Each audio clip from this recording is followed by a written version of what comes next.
चाणक्य या कौटिल्य एक ऐसे बहुत फेमस कैरेक्टर हैं जिन्होंने अर्थशास्त्र दिया भारत को, ग्लोबलाइजेशन जैसा एक मुद्दा जो है वो इंट्रोड्यूस किया।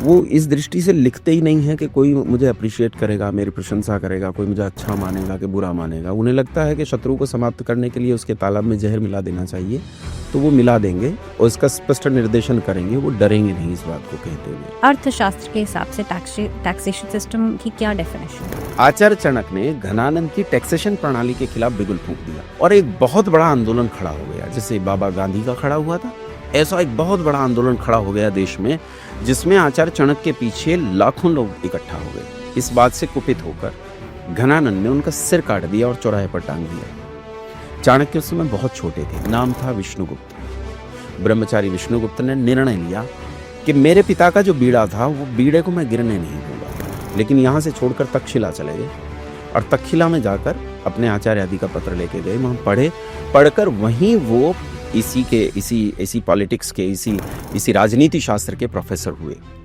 और आचार्य चाणक्य को उनके चाणक्य पिता के कारण चाणक्य कहा गया। राजा डेवलपमेंट करना चाहे लेकिन प्रजा उस डेवलपमेंट के लिए तैयार नहीं है, तो सबसे पहली दुश्मन राजा की प्रजा बन जाती है। क्या इसको हम फार्मर्स बिल से समझ सकते हैं? प्रजा के लिए भी बहुत कुछ सीखने को है और राजा के लिए भी बहुत कुछ सीखने को। प्रजा के लिए भी बहुत कुछ डराने वाला है और राजा के लिए भी बहुत कुछ डराने वाला है। राजा के लिए डराने वाला ये है कि क्या तुम्हारी शक्तियों के बाहर भी कुछ शक्तियां काम करती हैं। SIR का विरोध मुस्लिम कम्युनिटी ज्यादा कर रही है। कारण क्या है? CAA का विरोध, जब घुसपैठ बाहर से होती है उसका विरोध करने यहाँ दिल्ली में कौन बैठे थे? मुसलमान ही बैठे थे। माइनॉरिटी में जैन तो नहीं थे, माइनॉरिटी में सिख तो नहीं थे, माइनॉरिटी में ईसाई भी नहीं थे। गजब की बात यह है। आज के टाइम में चाणक्य की नीतियों को लेकर के एक तरीके का मिसयूज किया जाता है, क्योंकि भ्रष्टाचार अब है उतना, और लेकिन अलग अलग लोग या अलग अलग पॉलिटिशियंस चाणक्य की नीतियों को उठा करके तो कोट करते हैं। अच्छा, एक मंत्र है वेद का, इंद्रम वर्धन्तु अप्तुरः कृण्वन्तो विश्वमार्यम अपगनन्तो अरावणः। इंद्र कहते हैं योग्य लोगों को, जो तुम्हारे बीच में योग्य लोग हैं उन्हें आगे बढ़ाओ। इंद्रम वर्धन्तु अप्तुरः, उन्हें आगे बढ़ाओ। कृण्वन्तो विश्वमार्यम, सारे संसार का भला करते हुए, सारे संसार का कल्याण करते हुए क्या करो? अपगनन्तो अरावणः, जो दुष्ट हैं उन्हें एड़ी के नीचे मसल के नष्ट कर दो, वो रहने नहीं चाहिए।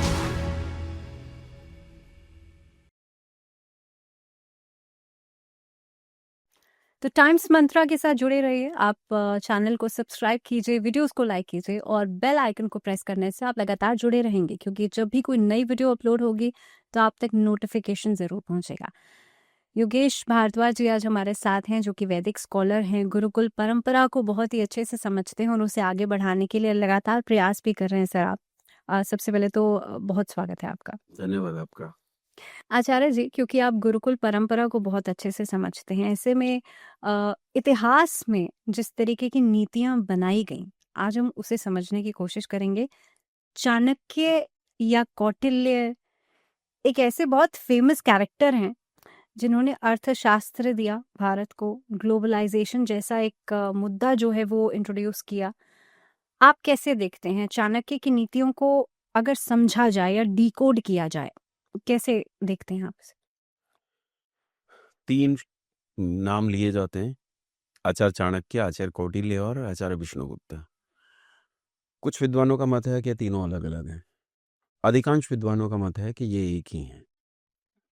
आचार्य चाणक्य जो चाणक्य पुत्र थे, उन्हें उनकी कूटनीतियों के कारण कौटिल्य कहा गया।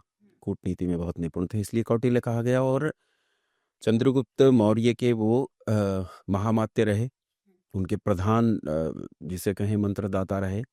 उन्होंने उस साम्राज्य को स्थापित किया घनानंद को समाप्त करके, और उसके बाद उन्होंने उस साम्राज्य को स्थापित किया और फिर वो चले गए जंगलों में गुरुकुल की ओर। हाँ, मगध बहुत बड़ा है। मतलब मगध को हम केवल बिहार में नहीं नाप सकते, उसकी भौगोलिक सीमाएं उत्तर प्रदेश तक आती हैं, उधर बंगाल असम तक जाती हैं। मगध बहुत बड़ा साम्राज्य था। सिकंदर आया तो नाम से डर गया था, मगध के सेना का नाम सुन के डर गया था कि इतने हाथी हैं, इतने घोड़े हैं, इतने पैदल यात्री हैं, इतना बड़ा शस्त्रागार है। ये नाम सुन के उसकी सेना ने मना कर दिया था, हम नहीं लड़ सकते मगध के साथ। आचार्य चाणक्य ने एक ग्रंथ लिखा, अर्थशास्त्र। वैसे चाणक्य के नाम से बहुत सारी नीतियाँ इधर-उधर घूमती रहती हैं, है ना? उसमें कुछ व्हाट्सएप यूनिवर्सिटी की खोज होती है, कुछ और बहुत सारी चीज़ें होती हैं। लेकिन उनका एक प्रसिद्ध ग्रंथ है अर्थशास्त्र। ग्रंथ राजनीति का है, नाम अर्थशास्त्र है। ग्रंथ पूरा का पूरा राजनीति शास्त्र का है। आचार्य चाणक्य ने इसमें राज्य की स्थिरता और समाज के सुख के लिए सिद्धांतों को रखा है। आचार्य चाणक्य आदर्शवाद के साथ-साथ यथार्थवाद में बहुत विश्वास रखते हैं। वो जितने ज़्यादा आदर्शवादी हैं, उससे कहीं ज़्यादा वो प्रैक्टिकल हैं। वो इस दृष्टि से लिखते ही नहीं हैं कि कोई मुझे एप्रिशिएट करेगा, मेरी प्रशंसा करेगा, कोई मुझे अच्छा मानेगा कि बुरा मानेगा। उन्हें लगता है कि शत्रु को समाप्त करने के लिए उसके तालाब में ज़हर मिला देना चाहिए, तो वो मिला देंगे और इसका स्पष्ट निर्देशन करेंगे, वो डरेंगे नहीं इस बात को कहते हुए। आचार्य चाणक्य का एक सप्तांग सिद्धांत है। उन्होंने 7 अंग राज्य के दिए हैं। राजा, अमात्य, जनपद, दुर्ग, दंड, कोश और मित्र। ये 7 अंग हैं। इन 7 अंगों को सप्तांग सिद्धांत के नाम से जाना जाता है। इसमें राजा स्वामी है। अमात्य में 2 चीज़ें आ जाती हैं। आपका लेजिस्लेचर आज के दृष्टिकोण से समझने में आएगा तो लेजिस्लेचर यानी विधायिका जो होती है, जो कानून बनाती है, और एडमिनिस्ट्रेशन यानी जो पूरी शासन व्यवस्था को संभालता है, जो ये एडमिनिस्ट्रेटिव ऑफिसर्स होते हैं, ये सब। इसके अलावा जनपद, जनपद में 2 चीज़ें आती हैं। एक आपका भौगोलिक भूभाग जितना है वो सारा का सारा, उस पर रहने वाली प्रजा। इस प्रजा का संबंध भी इसी में आ जाता है। प्रजा का भूमि से संबंध, वो भी आ जाता है कि प्रजा का भूमि से संबंध है कि नहीं है ना? क्योंकि ऐसा होता है कि प्रजा कहीं से भी आके बस सकती है। रोहिंग्या आ सकते हैं, बांग्लादेशी आ सकते हैं, अफ़गानिस्तानी आ सकते हैं, पाकिस्तानी आ सकते हैं। लेकिन उस जन का जो वहाँ रह रहा है, उस जन का उस भूमि के साथ संबंध कैसा है? उस संबंध को अच्छे से व्यावहारिक रूप में समझाता है जनपद उनका अंग। इसके अलावा जनपद के बाद आता है दुर्ग। दुर्ग यानी आपका संभाल का जो तरीका है, पुलिस है आपकी, पुलिसिंग कैसी है आपकी, पैरामिलिट्री फोर्सेस, मिलिट्री फोर्सेस, इसमें इंटेलिजेंस सर्विसेज ये सब आ जाती हैं। दंड आपकी जुडिशरी पूरी की पूरी नीचे से लेकर ऊपर तक पूरा जितना आपका न्याय व्यवस्था है वो सारी की सारी आ जाती है। दंड यानी यही न्याय व्यवस्था दंड आ जाती है और दुर्ग आ जाता है आपका ये जो डिफेंस का जितना है। कोष आप समझती हैं जितनी भी इकोनॉमिकल पॉलिसीज हैं वो सारी की सारी, आपका टैक्सेशन जितना है वो सारा का सारा। और मित्र मित्र यानी आपकी विदेशी रणनीति क्या है, आपके दूसरों के साथ संबंध क्या है, आपकी बैक क्या है, आप कोई काम करते हैं तो आपकी रणनीतिक सलाहकार सहायक कौन है दुनिया में, वो सब चीजें। अब ये राज्य पूरा का पूरा है। अब इस राज्य में क्या चीज ऐसी है जो रह गई है? कुछ भी नहीं रहता। आचार्य चाणक्य जब शुरू करते हैं अर्थशास्त्र को तो शुरुआती अर्थशास्त्र में 15 अधिकरण हैं, 150 चैप्टर्स हैं, 6000 श्लोक हैं। बहुत बड़ा है अर्थशास्त्र, मतलब छोटा नहीं है। और अर्थशास्त्र पे व्याख्याएं बहुत कम हैं। आप अगर अर्थशास्त्र को उठा के पढ़ेंगे तो इस पे व्याख्याएं बहुत कम हैं कि आप उसे समझना इतना सरल नहीं है। उसमें जिन शब्दों का आप जिन्हें का डिकोड करें, उसके शब्द डिकोड करना ही बहुत मुश्किल काम है। उसमें जिन शब्दों का प्रयोग किया गया है, वो शब्द आजकल की भाषा में या उस समय की प्रचलित जो भाषाएं हैं, उन भाषाओं में भी उतनी आसानी से डिकोड करना उन्हें आसान काम नहीं है। आचार्य चाणक्य ने अर्थशास्त्र को इस तरह लिखा है कि ये उन्हीं के लिए सुगम है जो पात्र हों, जो पात्र नहीं है उनके लिए सुगम नहीं है। अर्थशास्त्र को लिखा गया है ब्राह्मण के लिए। ब्राह्मण का मेरा मतलब जन्म वाला नहीं है, वो जिसके पास योग्यता है उसके लिए लिखा गया है ताकि वो उसे समझकर राज्य पर अप्लाई करे। आचार्य चाणक्य शुरू कहां से करते हैं? सुखस्य मूलम किम, सुख का मूल क्या है? तो कहते सुखस्य मूलम धर्मः, सुख का मूल धर्म है। यानी अगर तू सुख चाहता है तो कर्तव्य क्या है, अकर्तव्य क्या है, इसे अच्छे से परिचित हो। धर्म किसे कहते हैं? लॉ, इसका नाम धर्म है। क्या करना चाहिए, क्या नहीं करना चाहिए। कर्तव्य क्या है, अकर्तव्य क्या है, इसका नाम धर्म है। सुख चाहता है तो कर्तव्य अकर्तव्य का ठीक ठीक निर्धारण कर, समझ, उसका पालन कर, जीवन में ला, समाज में स्थापित कर। लेकिन आचार्य जी, धर्म वो है जिसे हम धारण करते हैं और कर्तव्य वो है जिसे हम इम्प्लीमेंट करते हैं। दोनों बात एक ही है।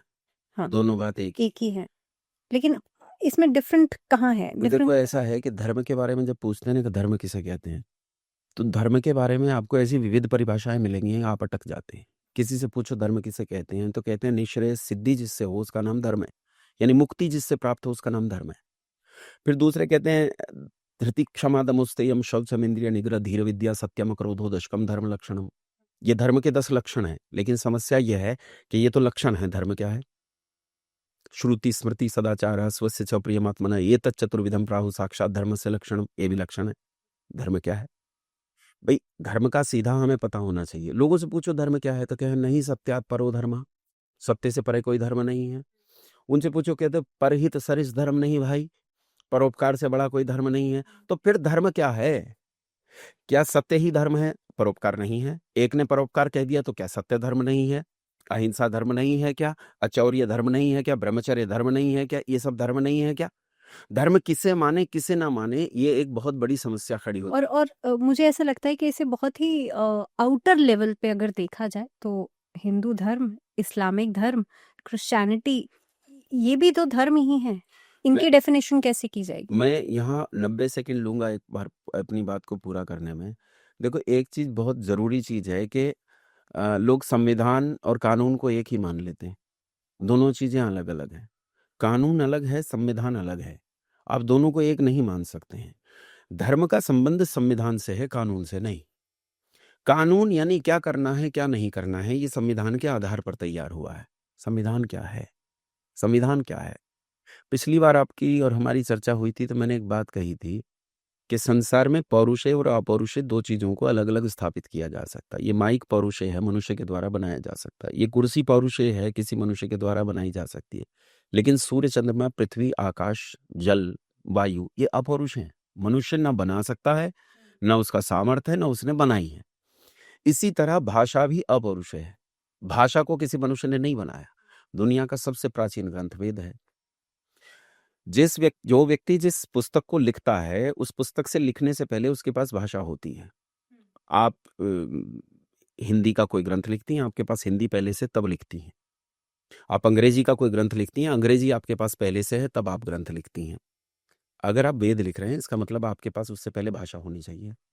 और जिस समय की वेद बात करता है भाई, इतना तो ये आधुनिक लोग मानते हैं कि ईसा से 5000 साल पहले। हम तो खैर ज्यादा मानते हैं। एको वृंदा षण्णवती कोटयो अष्टौ लक्षाणी त्रिपंचाशत सहस्राणी षड्विंशत्याधिक संवत्सरे। हमारा तो बहुत पुराना है, लेकिन चलिए इनकी भी मान लेते हैं। 5000 साल पहले जब तुम लोग आदिवासी थे, जंगल में रहते थे, पत्ते बांधकर झिंगे लाला करते थे, उस समय वेद लिखा गया। तो उस समय वेद की ये भाषा किससे मिली मनुष्य को? भाषा केवल नकल से आती है। इससे साफ पता चलता है भाषा पौरुषेय तो नहीं है। भाषा अपौरुषेय, इसलिए वेद भी अपौरुषेय है। वेद ही वो संविधान है जिसके आधार पर कानून लिखे गए। उन कानूनों को हमारे यहाँ स्मृति ग्रंथ कहा जाता है। आपने मनुस्मृति का नाम सुना, भृगु स्मृति का नाम सुना, बृहस्पति स्मृति का नाम सुना, रावण स्मृति का नाम सुना। ऐसी कितनी स्मृतियां हैं। वो जितने स्मृति ग्रंथ हैं, अष्टाध्यायी भी एक स्मृति ग्रंथ है, संस्कृत का है, लेकिन वो स्मृति ग्रंथ है। ऋषियों के द्वारा लिखे गए स्मृति ग्रंथ जो हैं वो वेद को आधार बनाकर माने गए। इसका मतलब धर्म क्या है? वेद में जो कहा है वो करना धर्म है, और वेद में जो कहा है उसे न करना अधर्म है। जी, यहाँ पे भगवान श्री कृष्ण ने जब अर्जुन को भगवत गीता का वो ज्ञान दिया, उस समय पर भगवान श्री कृष्ण ने भी कहा कि युद्ध करना तुम्हारा धर्म है, क्षत्रिय का धर्म है। तो यहाँ धर्म को कैसे समझेंगे? अच्छा, एक चीज आप और समझें कि पहले तो यही समझना जरूरी है कि श्री कृष्ण पहले कि वेद पहले। 5000 साल पहले श्री कृष्ण पैदा हुए। महाभारत के युद्ध में श्री कृष्ण हैं। श्री कृष्ण जी के माताजी पिताजी का नाम हमें पता है। माता देवकी का नाम पता है, माता यशोदा का नाम पता है, हमें नंद बाबा का नाम पता है, हमें वासुदेव जी का नाम पता है, वसुदेव जी का नाम पता है, उनके नाना का नाम पता है, मामा का नाम पता है, हमें उनका पूरा कुल और परिवार पता है। हमें पता है कि 5000 साल पहले श्री कृष्ण जी पैदा हुए। ठीक है। सच्चिदानंद ब्रह्म की जो बात करते हैं कृष्ण के नाम से, वो एक अलग विषय हो गया। यहाँ जिस श्री कृष्ण चरित्र की आप बात कर रही हैं वो 5000 साल पहले का चरित्र है श्री कृष्ण जी। ठीक है। तो श्री कृष्ण पहले के वेद पहले। श्री कृष्ण गुरुकुल में पढ़े हैं, महर्षि सांदीपनी के गुरुकुल में पढ़े। क्या पढ़ा गुरुकुल में? फिजिक्स केमिस्ट्री तो थी नहीं, या थी तो वेदानुकूल ही थी। श्री कृष्ण ने गुरुकुल में वेद ही पढ़े हैं। श्री कृष्ण भी वेद ही तो पढ़ के आए। अब श्री कृष्ण जब गीता का उपदेश दे रहे हैं तो वेद ही का उपदेश दे रहे हैं। समझ में आया? धर्म, पिछली बार भी मैंने बताया था आपसे कि धर्म वर्णाश्रम धर्म में व्यवस्थित है। 4 वर्ण हैं, 4 आश्रम हैं। ब्राह्मण, क्षत्रिय, वैश्य और शूद्र, ये 4 अलग अलग वर्ण हैं। इन 4 अलग-अलग वर्णों का जो कर्तव्य है वो उनका धर्म है। और ठीक इसी तरह 4 आश्रम हैं, गृहस्थ आश्रम, माफ़ कीजिए, ब्रह्मचर्य आश्रम, गृहस्थ आश्रम, वानप्रस्थ और सन्यास आश्रम। अपने-अपने श्रेयान् स्वधर्मो विगुणः परधर्मो भयावह, श्री कृष्ण कहते हैं गीता में। अपना धर्म अच्छे से अवगुंठित न भी हो, तो भी उसी का पालन करना, दूसरे के धर्म में नहीं झाँकना। जैसे गृहस्थ अपना धर्म का पालन कर रहा है। अच्छा, सन्यासी आके गृहस्थ के धर्म में झाँके, तो समाज सुधरेगा कि बिगड़ेगा? ब्रह्मचारी अपना धर्म छोड़ दे, ब्रह्मचर्य को छोड़ दे और गृहस्थ में झाँके, वानप्रस्थी गृहस्थ में झाँके, या ये गृहस्थ जो है बार-बार ब्रह्मचर्य में हस्तक्षेप करे या वानप्रस्थ में या सन्यास में हस्तक्षेप करे, तो पूरे समाज का ताना-बाना बिगड़ेगा। क्षत्रिय का अपना धर्म है। क्षत्रिय उसे कहते हैं जहाँ क्षत्रिय होता है वहाँ अधर्म नहीं होता। क्षत्रिय धर्म को रोके ये बाद की बात है, ये दूसरे नंबर पे। पहला नंबर ये है जहाँ क्षत्रिय मौजूद है वहाँ धर्म को होने ही नहीं देगा, ये पक्की है। राजा राम का जीवन देखो, मर्यादा पुरुष मतलब शौर्य कुल भूषण, परम पराक्रमी मर्यादा पुरुषोत्तम श्री राम कहा गया, इसीलिए क्षत्रिय होते हुए उनके क्षेत्र में अधर्म नहीं हो सकता। ठीक है, हमने धर्म और अधर्म की डेफिनेशन को भी समझ लिया। ऐसे में क्योंकि बात हो रही थी चाणक्य की नीतियों की, आपने सप्तांग भी समझा दिया। अगर आज के ज़माने से समझा जाए, क्योंकि चाणक्य वो थे जिन्होंने भारत को सोने की चिड़िया बना दिया या ग्लोबलाइजेशन वो लेकर के आए। अगर आज के ज़माने में देखा जाए तो कितना इम्पैक्टफुल लगता है उन नीतियों का, अगर हम इस प्रेज़ेंट टाइम में समझें तो? देखो, आचार्य चाणक्य ने जिन नीतियों को संसार के बीच में रखा वो उनकी अपनी नीतियां नहीं है। आप आचार्य चाणक्य का कौटिल्य अर्थशास्त्र उठा के पढ़ेंगे तो वो खुद कहते हैं कि भिन्न-भिन्न पूर्वाचार्यों के जितने अर्थशास्त्र हुए हैं उन सारे अर्थशास्त्रों को समेकित करके मैं इस अर्थशास्त्र को लिखता हूँ। स्पष्ट तौर पे कह रहे हैं। जैसे अन्य ऋषियों और आचार्यों को भी आप देखेंगे तो वो कहेंगे कि जो मत मैं दे रहा हूँ ये मेरा नहीं है, मुझसे पूर्व के पूर्वाचार्यों का है। उस मत को मैं आपके बीच में रख रहा हूँ। इसका मतलब हमारे यहाँ एक कसौटी है कि हमारे यहाँ प्रारंभिक कसौटी को मुख्य माना जाता है। आचार्य चाणक्य जब काम करते हैं तो उसे एक उदाहरण से समझाता हूँ। कोई एक वस्तु है, जैसे ये माइक, तो इस माइक के पीछे और आगे 2 चीजें होती हैं। आगे है इसका उद्देश्य और पीछे है इसका कारण। माइक के पीछे कारण है, बिना कारण के कार्य नहीं होता। कारण होगा तभी कार्य होगा। अब इसके पीछे 3 कारण हैं। कौन-कौन से? एक तो उपादान कारण है, जिन वस्तुओं से ये मिलकर बना है। यानी वो वस्तुएं जो कारण में भी उपस्थित हैं और कार्य में भी उपस्थित हैं, उन्हें उपादान कारण कहते हैं। एक वो चेतन व्यक्ति है जिसने इस माइक को बनाया है, और तीसरा साधारण कारण है जो इसे बनाने में सहायक तो हुए लेकिन वर्तमान वस्तु में उपस्थित नहीं है। ये 3 कारण हैं। फिर है इसका प्रयोजन। प्रयोजन यानी इस माइक के द्वारा हमें क्या करना है। अब जो इसका निमित्त कारण है यानी जो चेतन वस्तु है जिसने इसे बनाया है, वो जब इसे बना रहा है तो उसके दिमाग में इसका प्रयोजन पहले से है।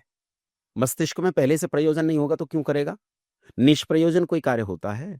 माँ रोटी बनाती है तो उसका कोई प्रयोजन है? पिता धन कमाता है तो उसका कोई प्रयोजन है?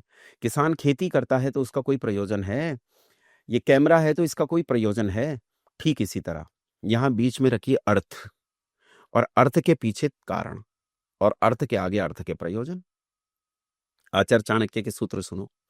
सुखस्य मूलम अर्थः, अर्थस्य मूलम माफ करना, सुखस्य मूलम धर्मः, धर्मस्य मूलम अर्थः। अर्थ बीच में आ गया। अर्थ से पहले 2 चीजें आई। सुख, सुख अनंतिम लक्ष्य हो गया, है ना? सुख कारण है। अर्थ क्यों आया? उसका कारण है सुख। और सुख कैसे प्राप्त होगा? कहा धर्म से। धर्म कैसे प्राप्त होगा? कहा अर्थ से। और फिर आगे प्रयोजन आते हैं तो उस इसमें अर्थस्य मूलम किम? तो कहा अर्थस्य मूलम राज्यम, राज्यस्य मूलम किम? इंद्रियजयः, इंद्रियजयस्य मूलम किम? विनयः, विनयस्य मूलम किम? वृद्धोपसेवा। कहा विनय मतलब वी उपसर्ग पूर्वक नी धातु से घई प्रत्यय होकर विनय शब्द की सिद्धि होती है, जिसका अर्थ है विशेष उन्नति की ओर ले जाने वाली विद्या, अर्थात वेद विद्या। आन्वीक्षिकी त्रयी वार्ता, यहाँ 3 चीजें आई। आन्वीक्षिकी मतलब तर्क, त्रयी, त्रयी मतलब वेद, ऋक यजु साम, 3 को त्रयी नीति कहा जाता है, वेद को वेद त्रयी कहा जाता है, और वार्ता पशुपालन, कृषि और व्यापार, इन्हें त्रयी कहा जाता, इन्हें वार्ता कहा जाता है। तो इन 3 आन्वीक्षिकी त्रयी वार्ता, दंड नीति शाश्वती, ये जब इसके बारे में आचार्य चाणक्य बात करते हैं तो वो कहते हैं ये जो अर्थ बीच में है ना, इस अर्थ के बिना राज्य नहीं बन सकता।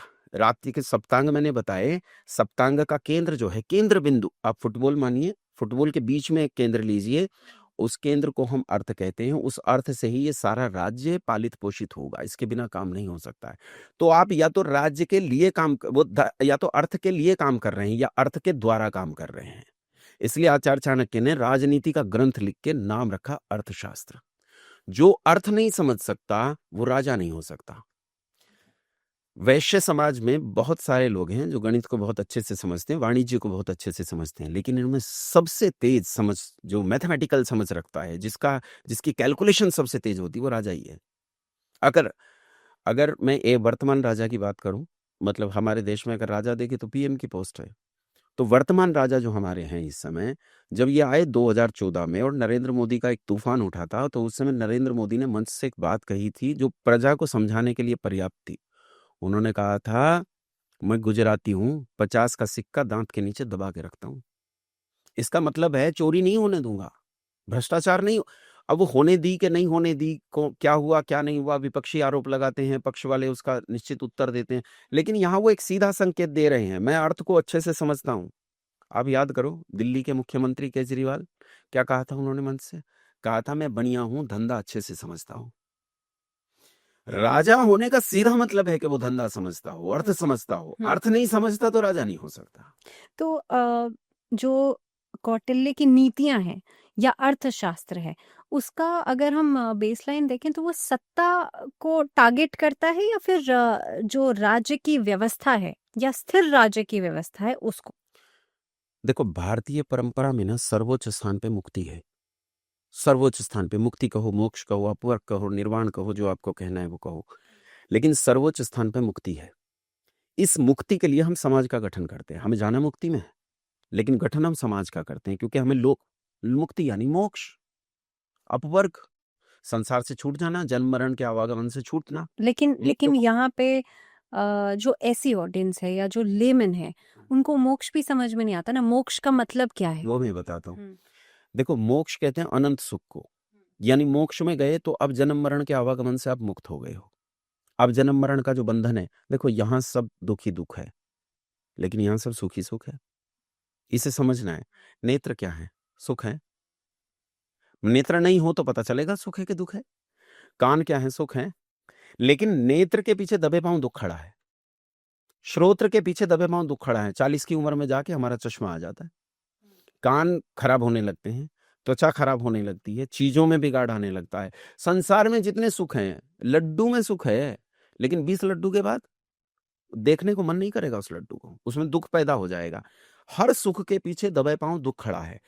आप हो, मैं हूं, या वो सोसाइटी हो जो इस मुक्ति को नहीं समझती या समझना ही नहीं चाहती या मोक्ष को नहीं समझना चाहती, वो एक बात तो मानेंगे कि मनुष्य अनंतिम में सुख चाहता है। एसी किस लिए लगाते हैं? कूलर किस लिए चलाते हैं? गाड़ी किस लिए बनाते हैं?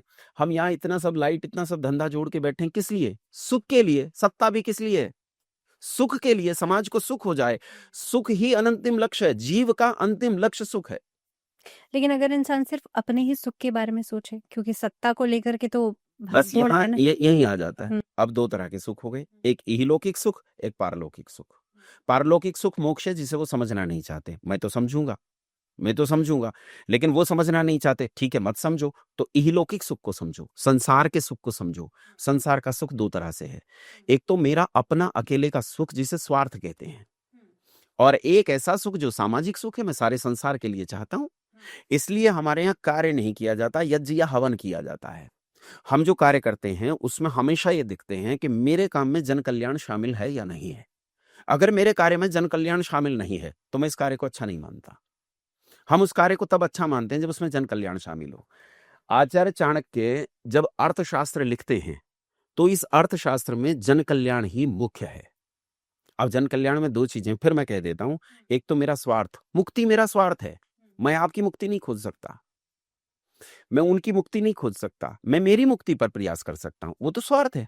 और इहलोक में रहते हुए परार्थ से जीवन जीना, सबके कल्याण से जीवन जीना, पूरा अर्थशास्त्र इस पर केंद्रित है कि जन कल्याण कैसे होगा, पूरे समाज का कल्याण कैसे होगा। राज्य व्यवस्था, समाज व्यवस्था, सत्ता, जुडिशियरी, एडमिनिस्ट्रेशन, लेजिस्लेचर कैसे चले कि सकल समाज के लिए सुख पैदा हो, किसी के लिए दुख पैदा ना हो। पनिशमेंट किस लिए है? दंड किस लिए है? ताकि संसार में सुख हो। हमने हत्यारे को जेल में क्यों डाल दिया? ताकि समाज सुखी रहे। हमने रेपिस्ट को जेल में क्यों डाल दिया? ताकि समाज सुखी रहे। चोर को, जेब कतरे को क्यों पनिशमेंट दिया? ताकि समाज सुखी रहे। टैक्स किस लिए?